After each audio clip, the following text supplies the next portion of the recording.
प्रणाम करै छी सब पैके। आइ जनउ संस्कार में एकटा चरखा काटे के गीत होइया, ओ सुनाबऽ जा रहल छी। आशा करै छी जे नीक लागत सब गोटे के।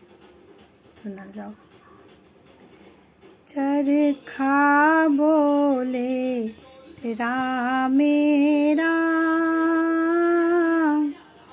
बाबा अंगना जन बाजन, बाबा अंगना जन बाजन, लागे बड़ सोहान।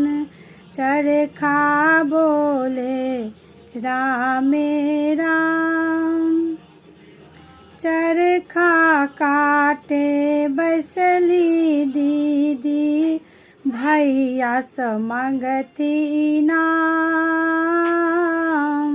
चरखा काटे बैसली दीदी, भैया से मांगती इनाम। गाल फुलौने बजली भौजी, गाल फुलौने बजली भौजी, ननदी करती हरान। चरखा बोले रामे राम, मेहिन सुत काटब ये ननदी, तखन भेटत इनाम।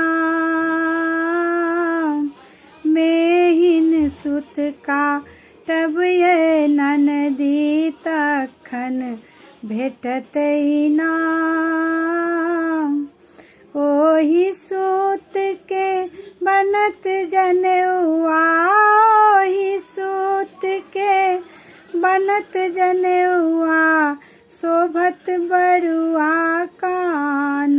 चरखा बोले रामे राम, लाल पियर रंग काटब जनेउआ, लाल पियर परिधान।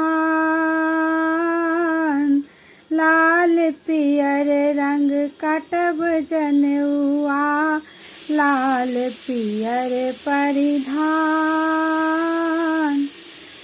लाल पियर सो मरबा साजब, लाल पियर सो मरबा साजब, गायब मंगल गान।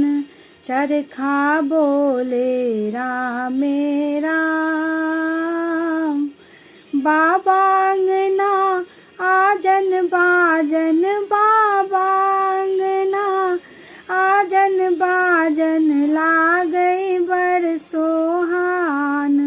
चरखा बोले रामे राम।